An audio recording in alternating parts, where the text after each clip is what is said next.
comparison of nominal treasury bonds and TIPS, which are inflation protected T bonds. So real rate is 1 plus nominal divided by 1 plus inflation minus 1. Hence, if Disney is expected to grow, there's that number,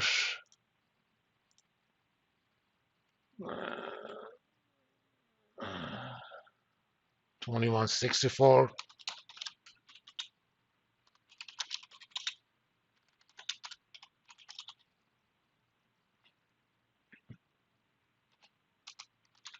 First, we estimate the implied inflation rate.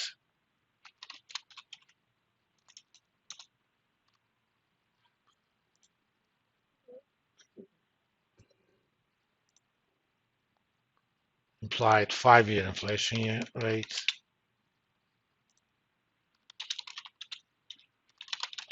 Using 5-year yields.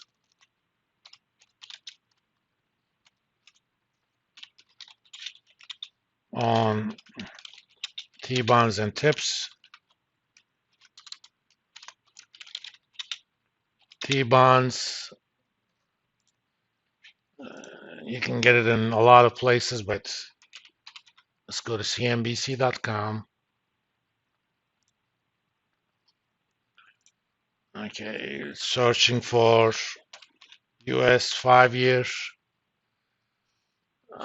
Currently, 5-year nominal treasuries yield 3.70 and 5-year TIPS yield 1.37. But the yield on TIPS is adjusted for inflation.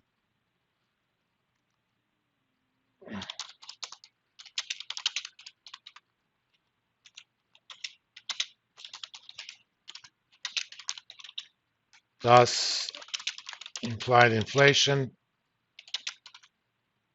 equals 1 plus nominal divided by 1 plus real minus 1. So that's equal to 1 plus 3.70% divided by 1 plus 1.37% minus 1, or 2.3%. That's not what is the expected inflation, but that's how the bond markets are trading. Because if you believe that inflation is going to be higher than 2.3% over the next 5 years per year, you should buy the TIPS, because TIPS compensate you for the inflation. If you believe it's going to be less than that, you should buy the treasuries. And that's what market is. So in this case, real expected growth rate for Disney is 1.2164% divided by 1 plus 2.3% minus 1.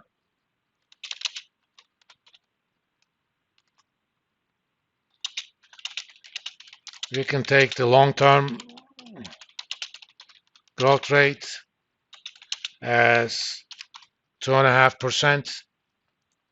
That's kind of the current consensus of the economists. But with the AI developments, it could be greater than that. But the idea is we don't have firm level forecasts after 5 years. even as a growth rate. So if I'm comparing two firms, what's the point of comparing those? It's always a good idea to say, okay, this 21% is not going to stay constant. So I'm going to reduce it to long-term growth rate. But going from 21 to 2.5 probably is not going to happen overnight. So it may not be a bad idea to use a maybe 5-year period where companies go back to the long-term growth rate. But either way,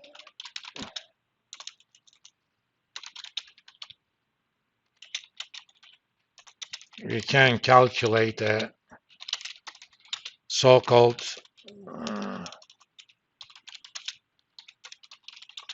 growth adjusted PE ratio.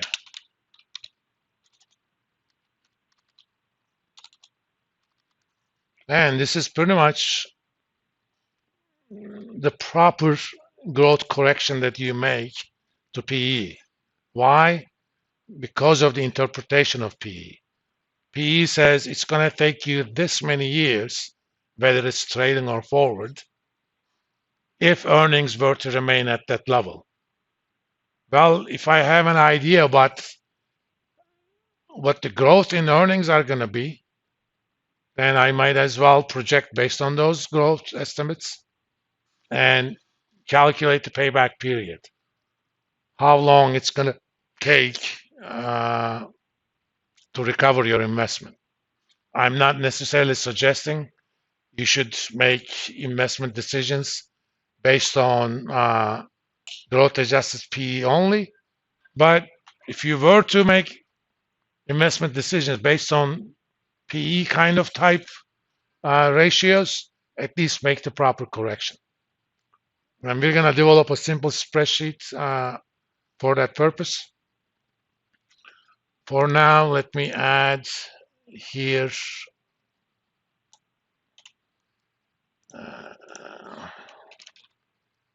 nominal treasury.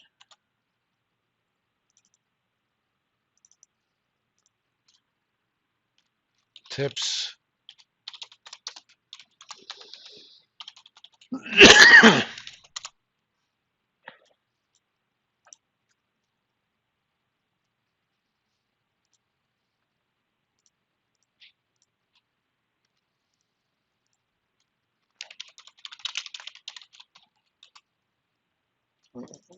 I mean, we know how to do it, but we might as well have a little template for that.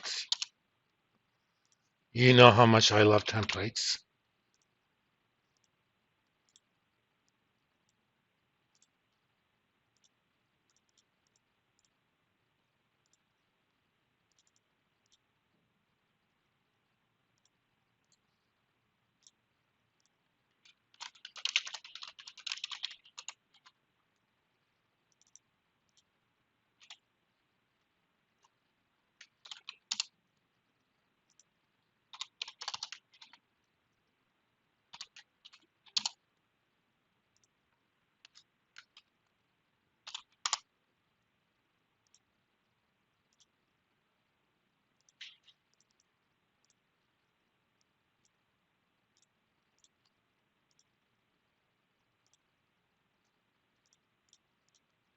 Okay.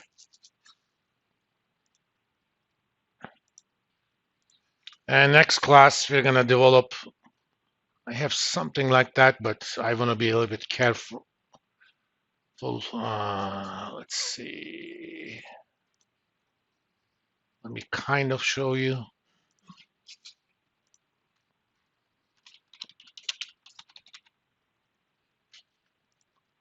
This is from last year, but there are some issues that I don't like it that much. Using this alone, let's see.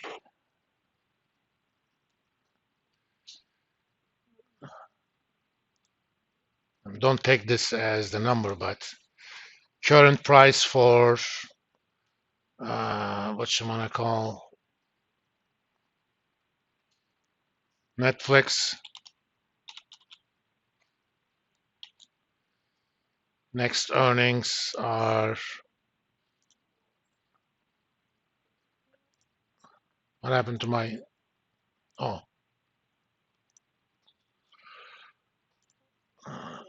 11/27.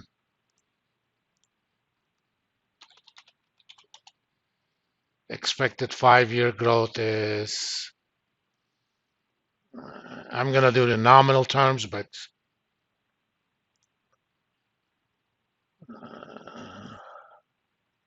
1597. And I'm going to do 4.8 growth after that.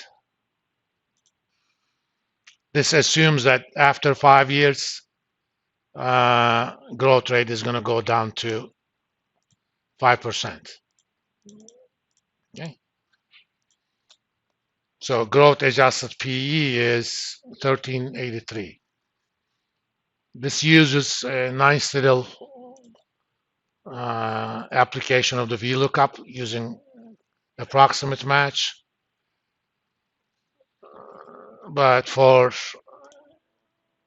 Disney, what was the price? 100 something.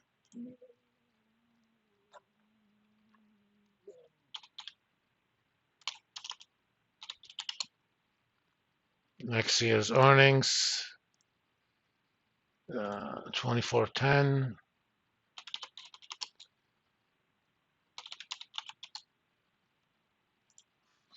Look at the growth adjusted PE then. It's only 3 to 26 years versus 13 for Netflix. So it's going to take you about 4 times longer to recover your investment if you invest into Netflix. We'll do a proper adjustment, but you know, the comparison is going to be roughly similar.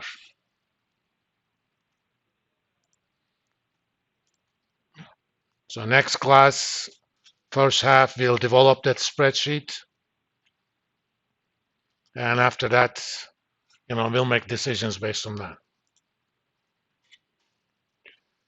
And I will see you guys Wednesday.